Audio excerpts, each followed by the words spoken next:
Just to introduce myself, I'm Claire Fox. I'm the director of the Academy of Ideas, and recently I was made a member of the House of Lords. So for just under a year now, I've also am known as Baroness Fox of Buckley. I'm only telling you that because it relates to the whole issue of democracy. So first of all, hello to everyone, and I'm looking forward to being there in person at some later stage in your gathering. I've been asked to just reflect for 5 minutes on a few thoughts on democracy, and I have no notes, so this is a little spontaneous and a bit rough and ready, but I hope it'll give you a slightly different perspective. There's actually a myriad initiatives that have grown up in the last 5 years particularly, saying we need to revise, improve, reform democracy.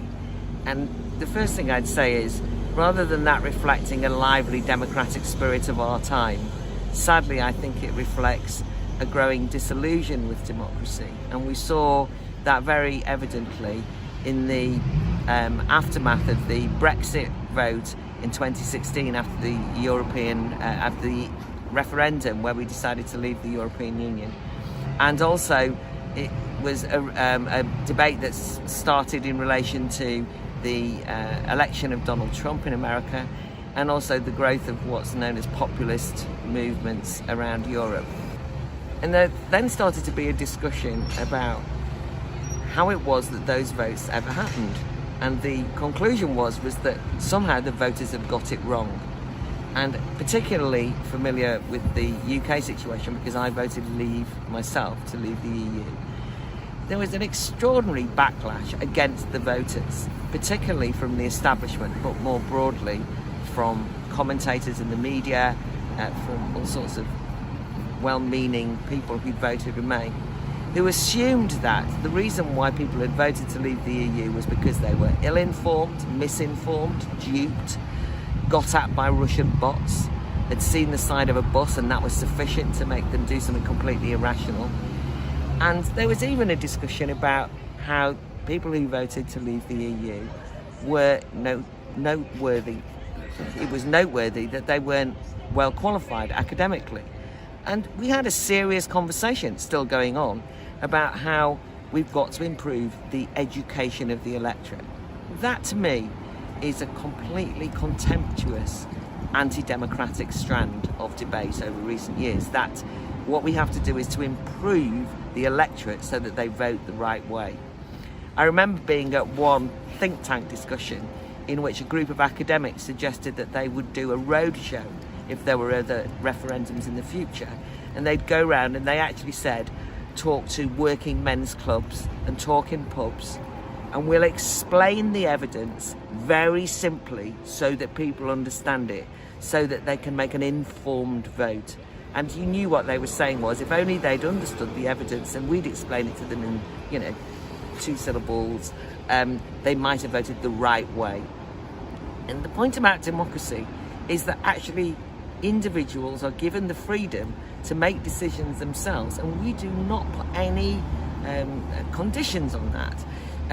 People are well-informed, ill-informed, also have qualifications, no qualifications, of all ages, all social backgrounds. And the one fantastic thing about democracy is at the ballot box, it doesn't matter whether you are a cleaner or whether you are a lord or whatever you are, you have equal rights at that ballot box. And we assume, and we are right to assume, that ordinary people are capable of making decisions about the future orientation of society, and that you don't need a PhD to do so. You don't need people with PhDs explaining how you should think in order to be able to vote. It's a very dangerous trend. The other thing is that we've actually taken to treating the electorate very much as a kind of knuckle-dragging mob. Think of some of the phrases that we've used.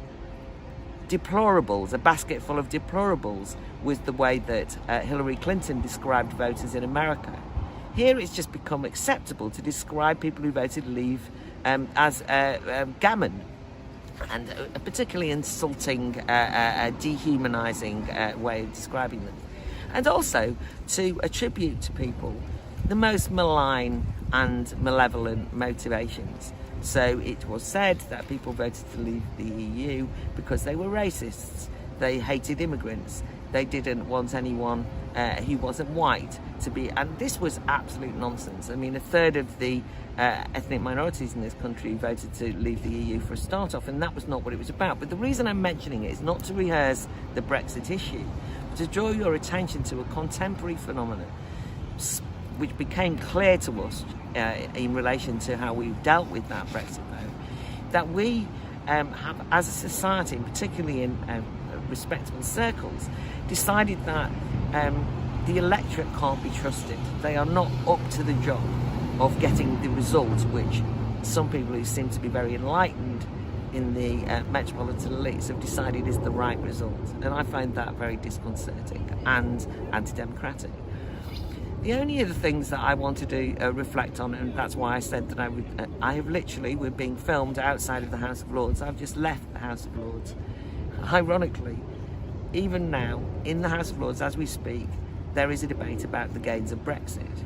And the majority of the people in the House of Lords chamber are effectively saying it was a terrible mistake, terrible error, we shouldn't have done it, there are no gains, again, making the assumption that the electorate got it wrong.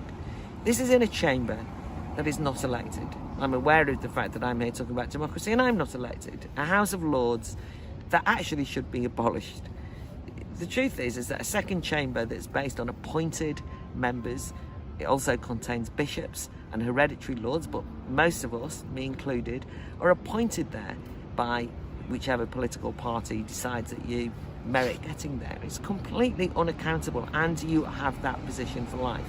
And having been in the House of Lords, let me assure you that there's a huge amount of influence that the House of Lords has on legislation that's made. They aren't just there as a revising chamber, they actually have a big political impact on the decisions about what kind of laws we have in the country. That's something that we should be very wary of. I'm now going off to a demonstration, two demonstrations in fact, outside the House of Lords, and one of them is about leaseholders who are being ripped off in a big scandal about cladding. Another is for the relatives of people in care homes. I'm going off on those demonstrations, and they won't be a mob. They won't be, I can hear them shouting now. They'll be noisy and rambunctious. And if you want to know what democracy is, it's about ordinary people making their voice heard at the ballot box, at demonstrations, which, by the way, this government are trying to curtail and ban. It's about basically us being equal and up to the task of deciding the future of society. So I look forward to explaining that in more depth and you giving me a grilling and asking me lots of questions when I see you, I think in November sometime. Good luck with your deliberations, and they will be deliberations, and whatever you think I'll be interested in. But let me assure you that a People's Assembly that discusses democracy is not democracy itself, it's just a small part of it. You won't be able to usurp real democracy, which is the thing that happens on the streets and at the ballot boxes.